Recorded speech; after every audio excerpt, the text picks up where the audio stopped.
Welcome to Stuff You Should Know, a production of iHeartRadio.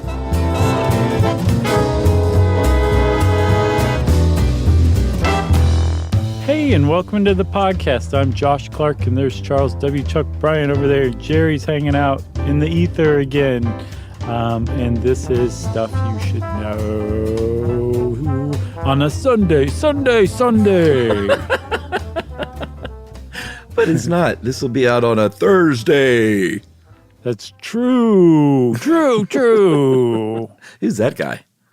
I don't know, but he is an American icon. For those of you who live outside of the United States and use the metric system, there's an announcer that is, no one knows his name. He may be living or dead. I'm not sure. I bet a lot of people know his name, but we don't know his name. Well, yeah, I'm just generalizing from my own experience. Gotcha. And then, but he's like a monster truck ad announcer guy who is always getting you hyped up to want to go to see the monster truck rally. Yeah, I think he is second.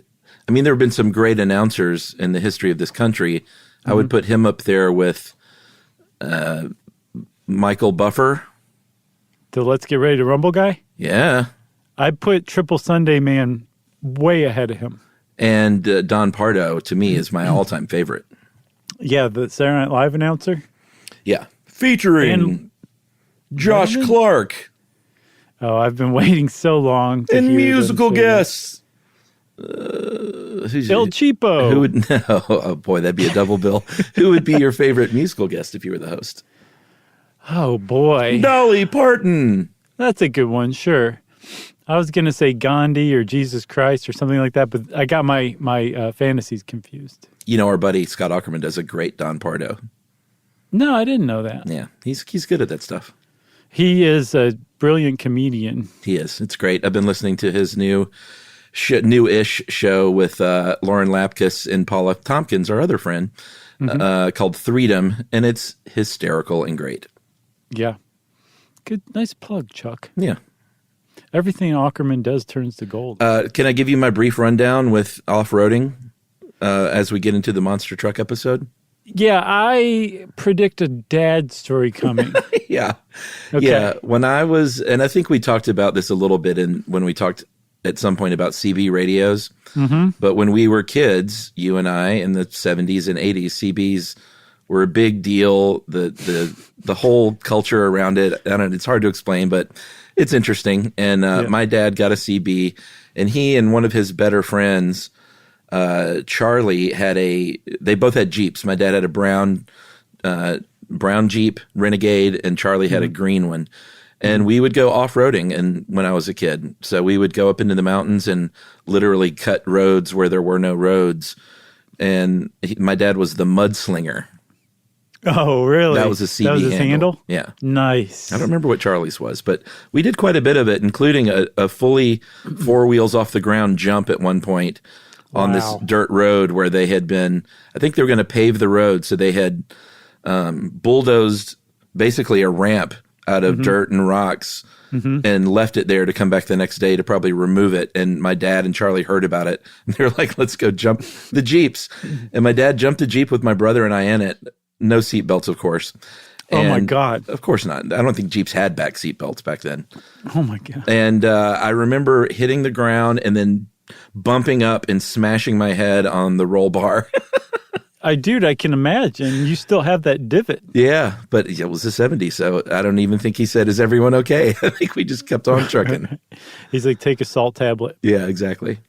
That's a great story, man. I had no idea that you'd done any off-roading. I've done exactly zero off-roading in my life. But, I do have a deeper appreciation for it after researching all this stuff. But I have never been into monster trucks and never gone to one of those, although I haven't either. I will say the thought of you and Emily and me and Yumi going to one of these had a lot of appeal for some reason. Yeah.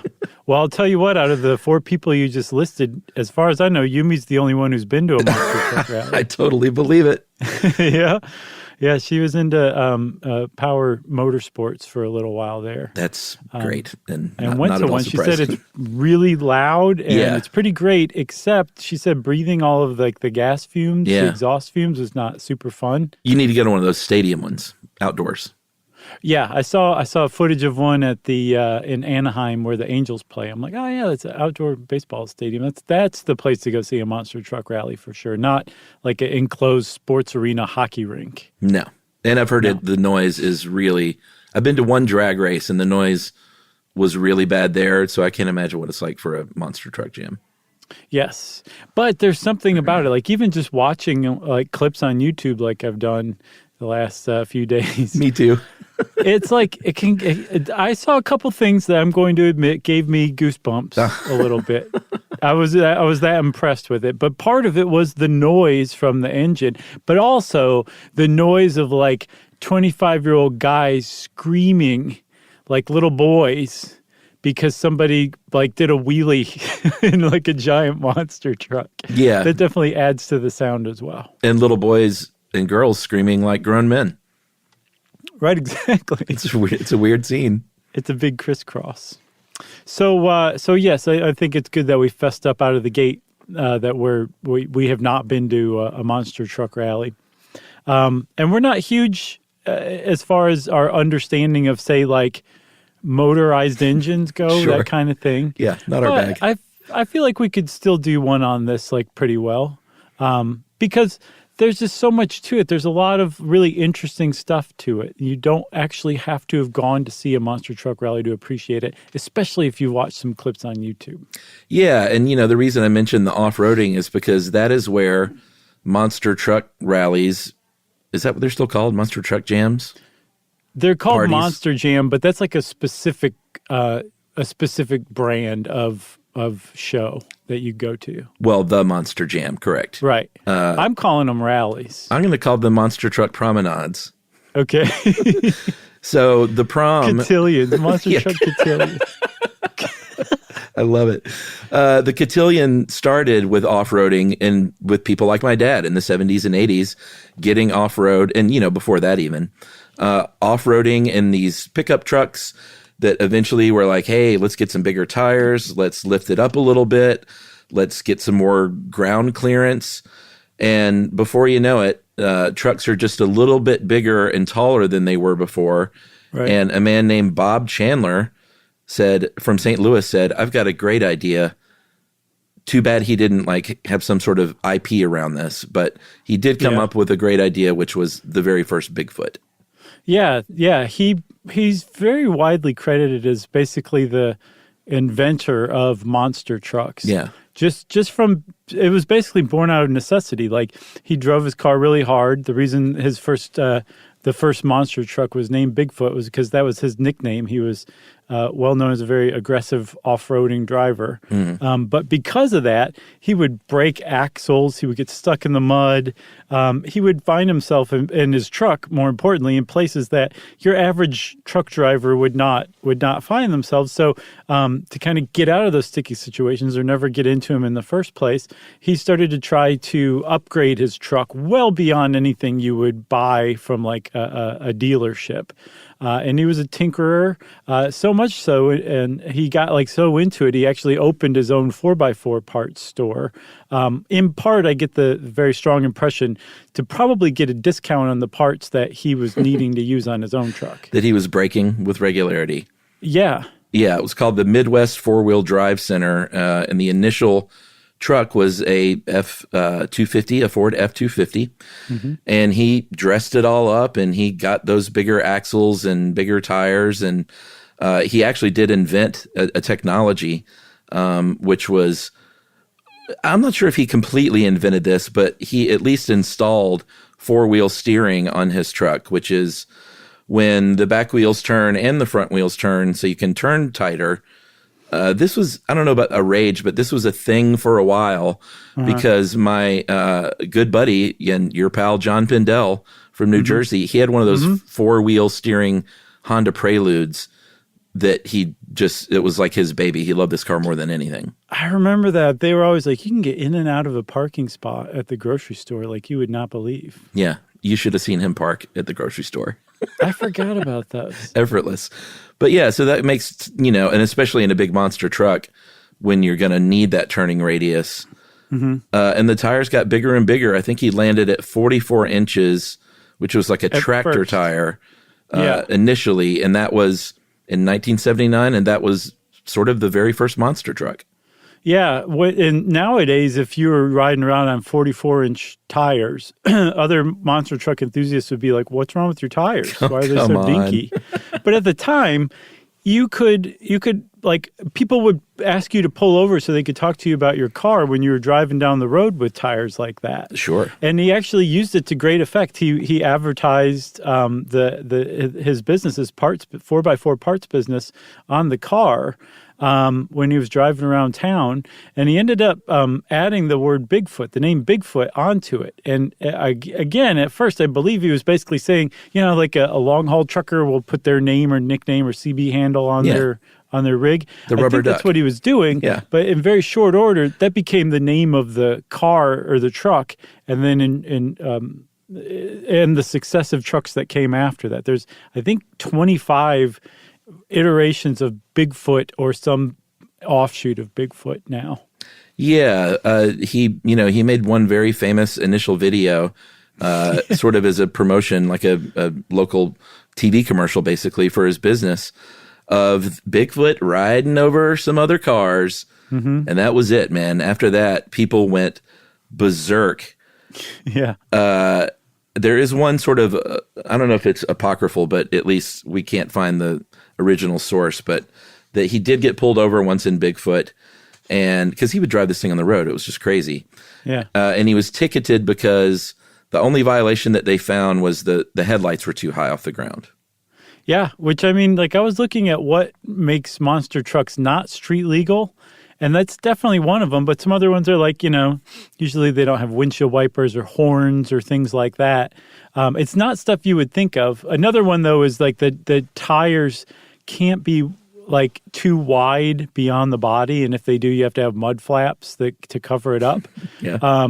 There's a lot of different laws state by state, but for the most part, you're not allowed to drive those things on the road for a number of reasons. But yes, the height of the headlights is definitely one of them. So he takes off around the country and starts doing some promotional events. He would go to exhibitions. He would drive over a car or pull a weighted sled that looks like a giant six-pack of Budweiser. Did you see some of the early Bigfoot videos? I watched that very first one and a lot of them after that, yeah. Yeah, they were like slow motion. Yeah. They weren't like hyped up. It was just basically like, okay, for my next trick, I'm going to start in about 90 or 120 seconds. I'm going to roll over this one car very slowly. Yeah, it wasn't. That's what it was like. Yeah, it wasn't like the extreme sport that it is now. But no one had seen anything like it, though. You know what I mean? So at the time, what seemed boring to us now was like just mind-blowing to the people of 1981. Oh, yeah. So he was doing pretty well, especially as far as business promotion goes, and realized that he needed a second Bigfoot because people wanted him in movies and they wanted him at their county fair. Mm-hmm. And so in 82, Bigfoot 2 debuted at the Pontiac Silverdome, this time with 66-inch tires, which kind of ended up being the industry norm.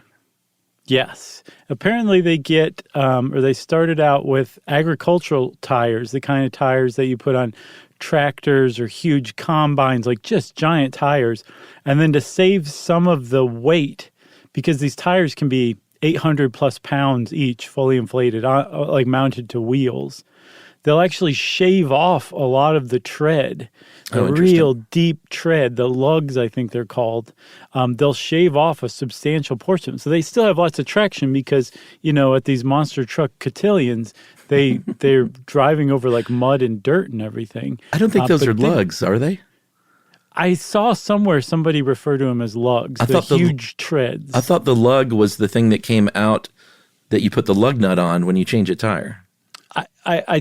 They may have. I mean, this is a very confusing world we live in, so it's possible that they're both called lugs. There's a lot of people laughing at us right now, which is fine. I know. We'll take the abuse. They're going to pat us on our heads when they see They'll probably be nicer than soccer and chess enthusiasts. I certainly hope so, because I've seen these people get up and yell, and I don't want to be yelled at by a monster truck enthusiast. Should we take a break? Sure. And look up what a lug is and come back? Sure.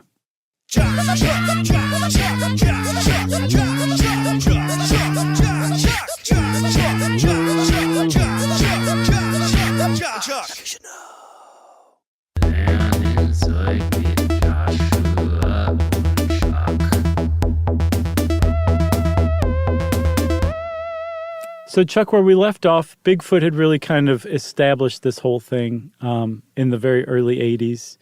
It appeared in Take This Job and Shove It in 1981. Yeah, Johnny Paycheck. Did you ever see that movie? I'm sure you did. Your dad probably made you watch it like all the time. That was an HBO special for sure.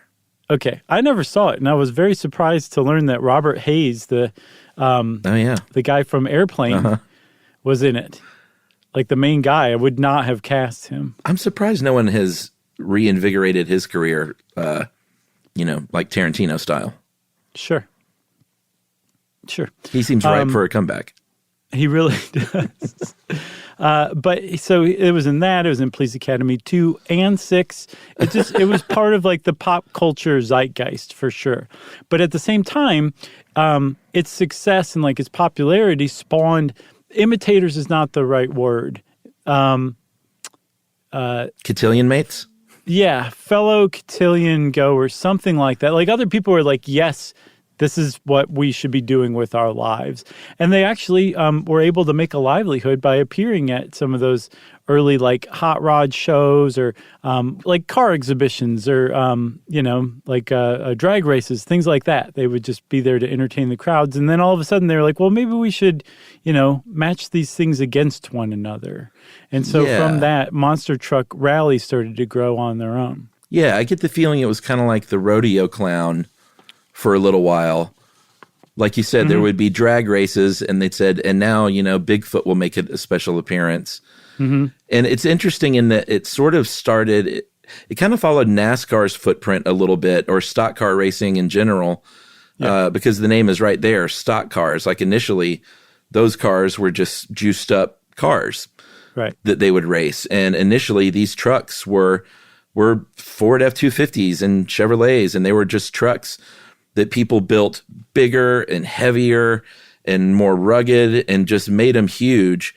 They got to a point, though, where they were like, they were using military axles and stuff like that on their big equipment because everything was breaking, but they found that those were even breaking.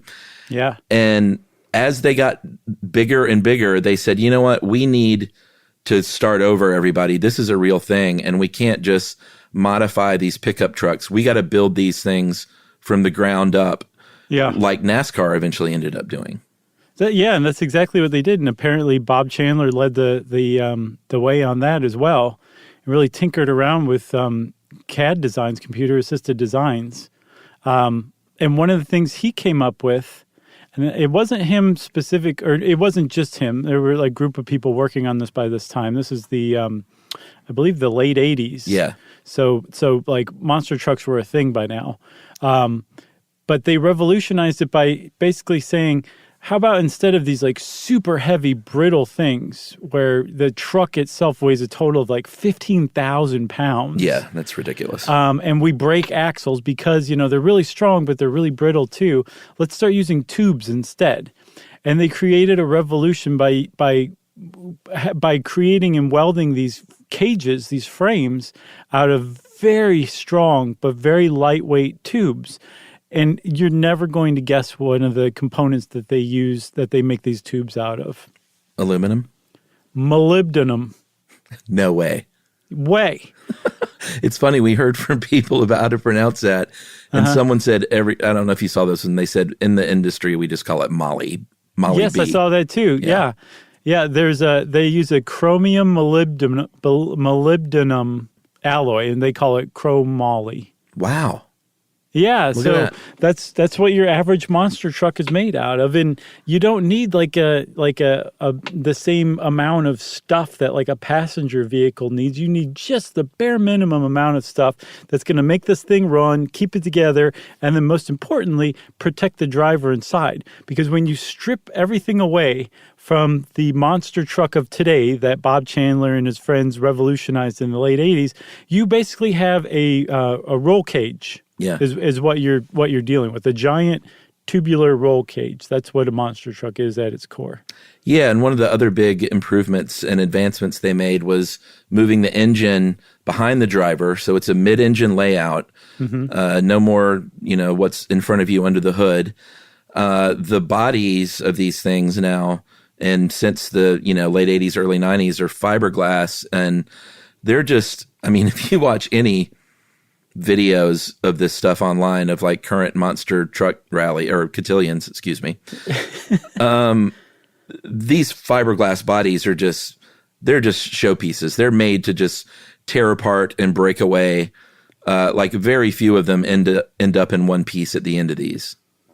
Yes, but they still cost like $10,000-$15,000 a piece, but they're super modular, super interchangeable, so that you might see the same truck a couple of times during a rally, but what you don't realize is they just, sorry, forget what I just said for another 20 minutes. No, spoil it for the people that think they're watching different trucks.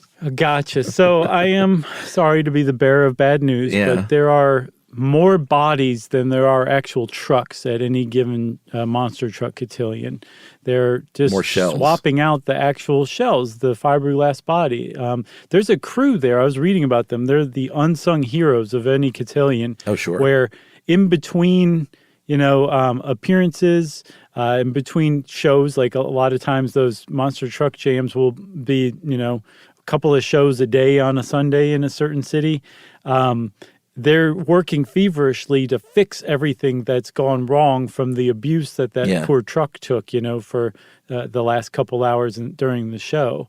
But one of the things they do is switch out the bodies real quick so that you have to transport far fewer trucks. It's a lot easier to transport a lighter fiberglass body than a big, heavy truck. Yeah, I thought it was funny. Ed, the Grabster, helped us put this together. And at one point when he was talking about switching out the shells, he said, this kind of started because multiple Bigfoots would show up at an event, and you can't have a Bigfoot racing a Bigfoot. And I was like, I bet you no one would care. They'd probably just think it was cool. Would. Some 12-year-old boy would be like, that ain't right. I can't put my finger on it. That ain't right, Paul. Something's been violated here. I don't know. Who knows? But they did. They did start switching them out with regularity, and like I said, they just tear apart. If you watch any video, these drums are pretty insane. They're doing like double backflips now. I know. It's crazy. So you have to make a distinction whether you're talking about the double backflip where the truck, just follow us, everybody, a giant monster truck hits a ramp and does a backflip, and then before it touches the ground, it does another backflip in midair. It looks hard to do. I didn't see a lot of successful ones. You could also be talking about a consecutive backflip where the truck does a backflip, lands, and does another, immediately goes into another backflip. Both are equally impressive, but the single double backflip is the harder of the two to do. And it's fun to watch people try and fail at, but it's also pretty great to see somebody land. Yeah, and speaking of trying and failing, we should talk a little bit about the Anderson family, another first family of monster trucks. So the father, the elder statesman of the Anderson family, was in it way early alongside Chandler. And his family truck was the Gravedigger. Eventually he passed it down to his son and then another son. And then eventually his daughter, Kristen, is now the driver of the Gravedigger. And she set the Guinness record for altitude for the highest jump, I think just last year, right? Yeah, in June 2020 in beautiful Bradenton, Florida. She landed a 33-foot, 9-inch jump off of a truck ramp.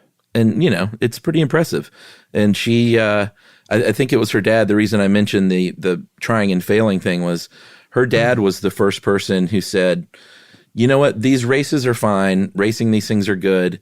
But he was the one that said, hey, after the race, why don't the drivers just come out and do some tricks and stuff? Yeah. And he realized like people like that more than the races. Yeah. And although they still do race now, freestyle competition was born out of that notion. And that's sort of where the crowd pleasing entertainment comes from, are the drivers that are doing these jumps and these driving on two wheels and jumping over things and through things. And, you know, it's all right there on that big dirt pit. Yeah, and Dennis Anderson definitely was the one to be credited with creating that. And it went from, you know, just the existence of monster trucks to monster trucks slowly driving over a couple of cars to them racing. Apparently in the 90s, they raced them. They got them as light as like 9,000 pounds, which is about twice as heavy as, say, like a normal mid-sized truck today. Which is really light for a monster truck, considering that, you know, all four tires and wheels combined maybe make up 2,000, 2,500 of those pounds. So that's really light, and they wanted them light so they could race them and get them really fast. And then they said, you know what, people want to see what Dennis Anderson was saying is all the tricks, but you still need to be able to go fast. So now they're about 12,000 pounds is what they clock in at. They're durable, but they're also light enough to be fast and to hit 33-foot high jumps when they hit a ramp. Yeah, and they can do this thanks to a massive supercharged methanol-powered engine, 540 cubic inch motors, and you've only got two speeds, though. It's got a very low-geared transmission system, and I think first gear is sort of like on a 18-wheeler, like that just sort of gets your wheels rolling, and then you immediately pop into that second gear. And that's all there is, because all you need is torque and acceleration, so you can go super fast in a very short span so you can hit those ramps and do whatever trick that you have up your sleeve. Yeah, and I was like, what's the point of using methanol? These engines are called blown alcohol engines, or in the industry they call them alkies, A-L-K-Y. Mm-hmm. And it turns out that methanol actually is less energy dense than gasoline, but you can cram more of it into a gaseous state than you can gas. So if you have a supercharger, an air compressor, that's compressing a whole bunch of blown alcohol vapors into your engine, you can actually get more power, more energy out of it. So that's the reason that they all run on like pure methanol. No gasoline, not a drop of gasoline goes anywhere near these things. And the engines are extremely big, and they're also extraordinarily inefficient fuel-wise. Yeah. There's one very famous monster truck called the Raminator, and it clocked in as the fastest. It was the fastest monster truck on the planet. It did 0 to 60 in 3 seconds, which is faster than a Ferrari Enzo at the time, or at least it was back in 2014. That's crazy. No kidding. But it got 264 feet to the gallon. Isn't that awesome? That's.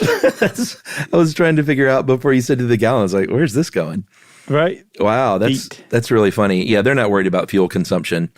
They're worried about making that big engine go boom, because people love that sound. It's hysterical. Ed put in here that they have attempted electric-powered monster trucks, but they were not popular with the fans. They want to hear that engine going. It's part of the allure, I think. I think more than anything, they don't want to hear themselves. Oh, I doubt that. They also have, you know, if you talk about shocks, when you see these things today, yes, it's crazy how they will do something where, and I encourage you to go check out videos if you've never seen this stuff. At least photos, but yeah, definitely videos. No, watch a video, because they can contort themselves and go back upright way more often than you would think. Like about 80% of the time, I'm like, well, that thing is on its back, or it's done for the day. And it manages to just flop back over, and those wheels look like they're all independent of one another. They have 4 nitrogen charged shocks on every single wheel, on all 4 wheels. Yep. And it's pretty cool looking.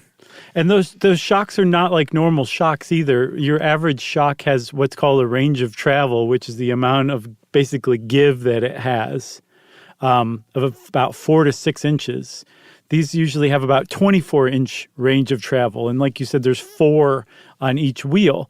So on the one hand, that keeps the driver's spine from compressing every time they, land after a huge jump.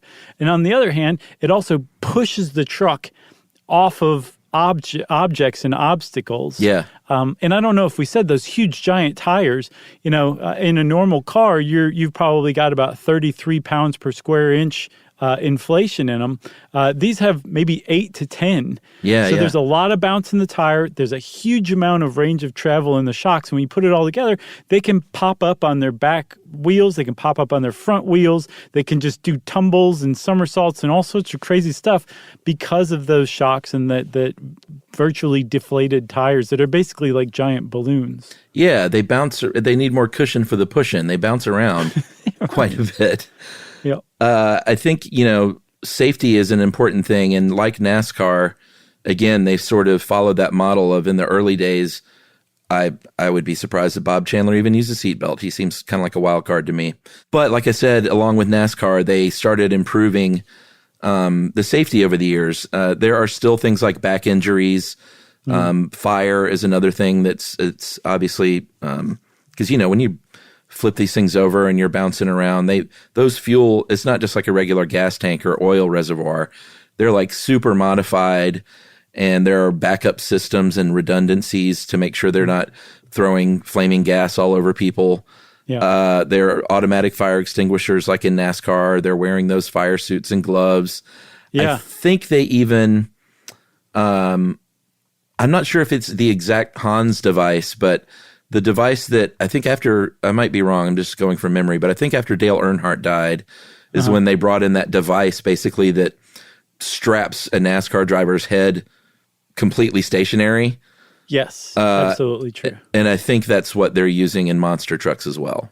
Yeah, so I was reading a guy who went to Monster Truck University in Illinois, or Monster Jam University, and got to test out driving a monster truck. And he said your field of vision, or is basically relegated to how much you can move your eyeballs in their sockets. Yeah, you could. That's it. Your head is not moving at all, and not only is your head immobilized, your body is basically too, except for your arms, and you're strapped in with a 5-point seatbelt that's actually ratcheted in. It's not some buckle. Like they use ratchets to screw them in.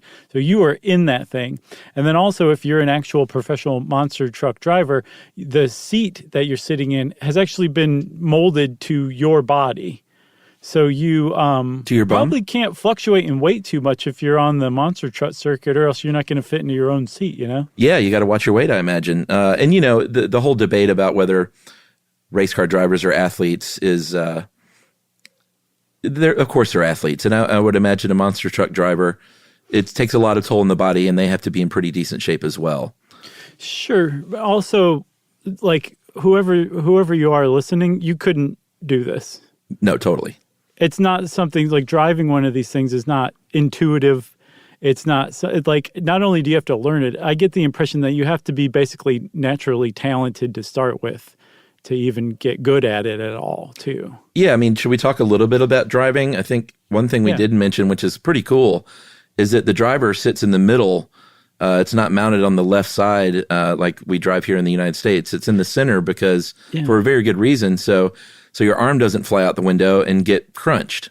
That's a big one. And I actually have seen a picture of Bob Chandler driving Bigfoot with his arm out the window.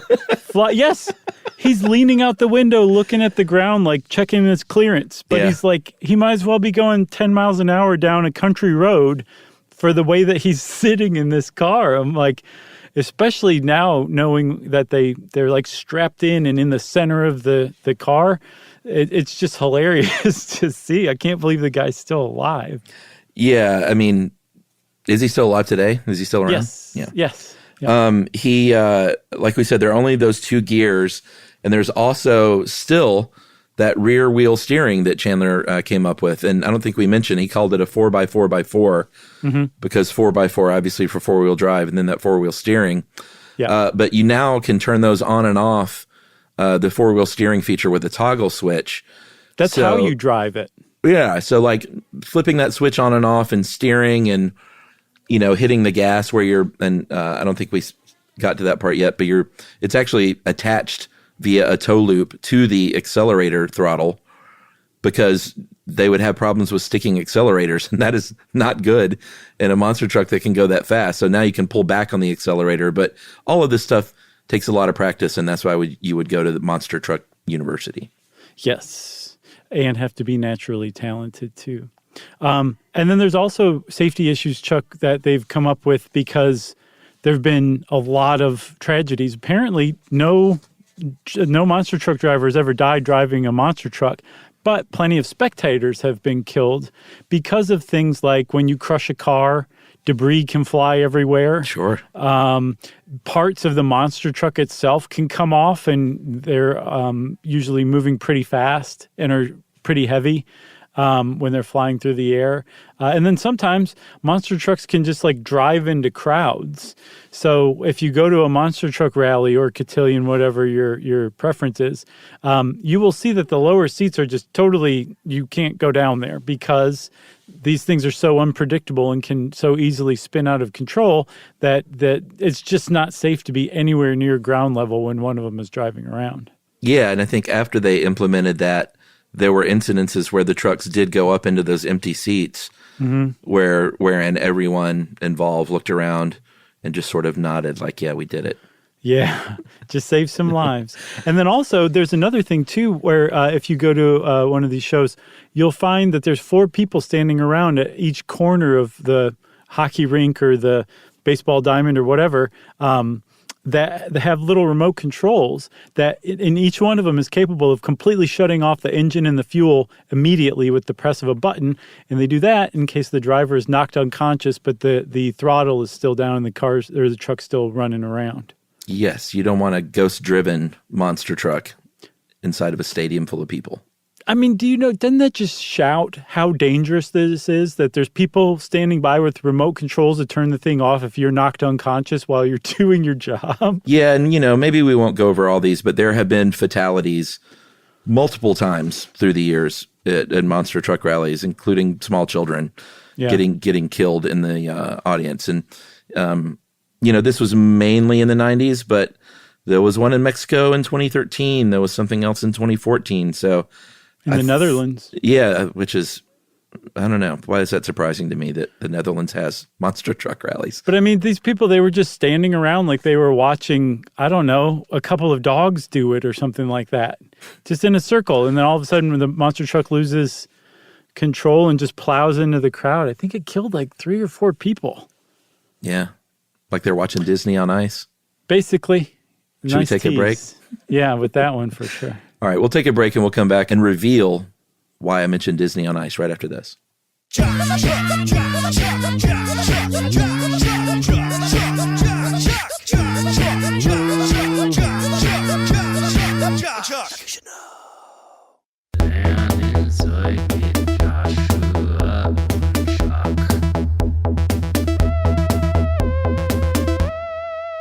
All right. So you mentioned there were at least 25 different Bigfoots over the years. Bigfoot is,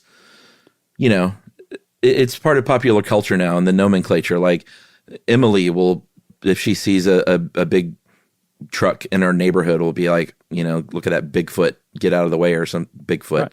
I mean, let me just rephrase or restate what I said. It was in Police Academy 2 and 6. Yeah, 2 different times. Yeah. I'm sure when they got to 6, they were like, who should we bring back? They're like, definitely the guy that makes the noises. Robert Hayes? No. No, not Bigfoot. Robert Hayes. Yeah, let's get Bigfoot back in here. He came that close to having his career revised by Police Academy 6, but they skipped him over for Bigfoot. So Bigfoot 14 jumped to 727 in 99. And then Bigfoot 5, if you look this thing up, it's pretty ridiculous.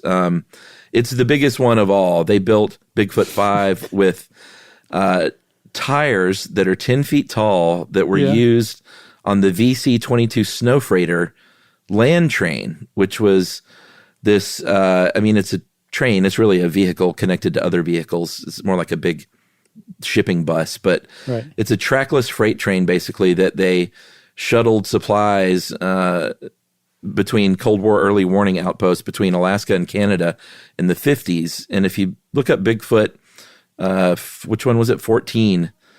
Just take a look at those ridiculous tires. It doesn't look as fun or as nimble because they're just super tall and not as wide. Yeah. But yeah, it was a stunt. It's ostentatious even for a monster truck. I think so. And it just doesn't look as nimble and as fun. For those of you who were raised in the 90s rather than the 80s, Gravedigger is probably even more familiar than Bigfoot.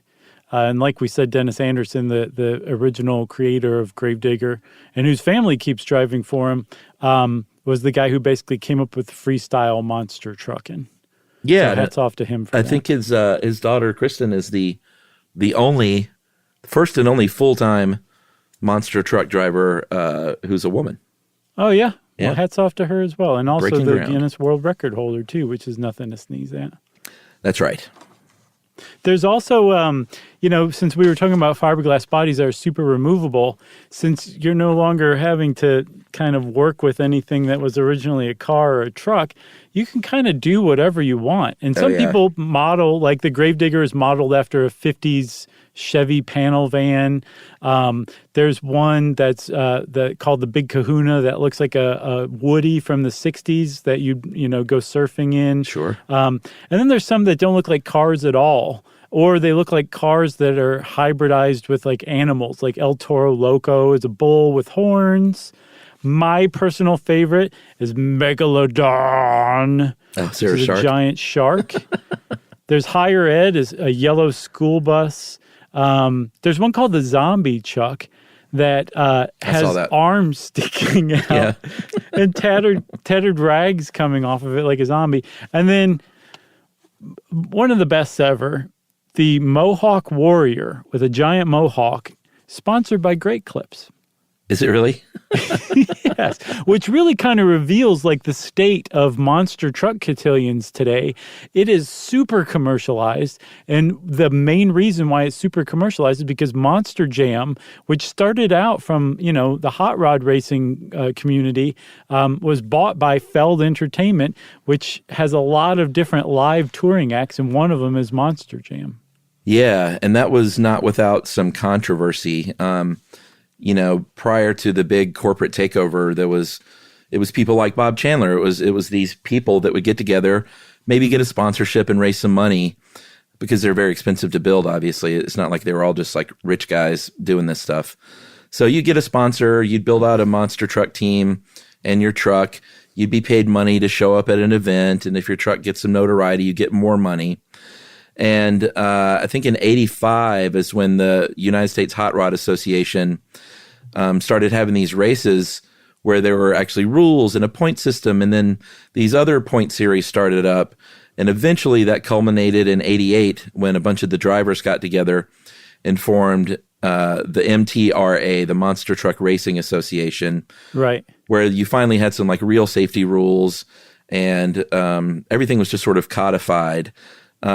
But then, that's when the sort of corporate takeover thing started coming in. And there was a lot of controversy with Feld Entertainment coming in there. And they're like, it's sort of lost a bit of its soul in the monster truck world. And half the trucks that you see at any given rally will be Feld trucks. And they're rigging it so the Feld trucks are winning, which is, some people might get worked up about that. And others might say it's just about the entertainment. Who really cares about the competition?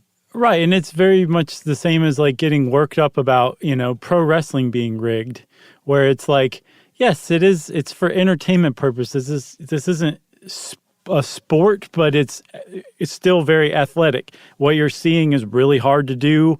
It's really impressive. It takes a lot of work to make that happen. So yeah, it's for entertainment, but it's still legitimate in all these other ways. And just stop being upset and kick back and enjoy it. Yeah, or don't go and just shut up about it. Well, that's what Bob Chandler did with Bigfoot. Bigfoot is conspicuously absent from all of the Monster Jam series because he didn't like Feld Entertainment. And apparently he's since said, I would have liked to have maybe not done that because I think my life would be a lot easier. I'd probably be 50 times richer. But, it is what it is. And so Bigfoot is still its own thing on its own, just being Bigfoot. Bigfoot's going to Bigfoot. You got anything else? I got nothing else. This is interesting. I got to say, I enjoyed watching those YouTube vids. Same here. I'm still not interested in going to one unless the four of us go together. All right. Well, we'll make it happen. Once this pandemic passes, we're going. But it can't be the first live event I go to. That could Okay, fair enough. But we will go. We'll go to the KFC Yum Center in Lexington, Kentucky to see it. Ooh, that sounds like fun. And in the meantime, everybody, if you were at all entertained by this episode, go check out some monster truck clips and specifically look up moonwalking. It's one of the most amazing things you will ever see in your life. Since I said it's one of the most amazing things you'll ever see in your life, obviously it's time for listener mail. I'm going to call this a correction email.